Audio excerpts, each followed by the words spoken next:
ituturo ko sa inyo paano mag-download at mag-install ng Baybayin sa inyong Android phone katulad ng ginagamit ko ngayon.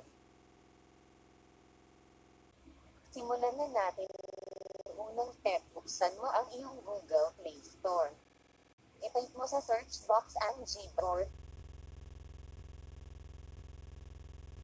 Kung mayroon ka ng Keyboard na naka-install sa iyong phone katulad ko, update mo lang ito. Pangalawang step. Pagkatapos mo ma-install, open mo ang messaging app ng iyong phone. Sa keyboard ng iyong phone, press mo ang spacebar. Select mo ang language settings, pagkatapos add keyboard at piliin mo ang Filipino Baybayin.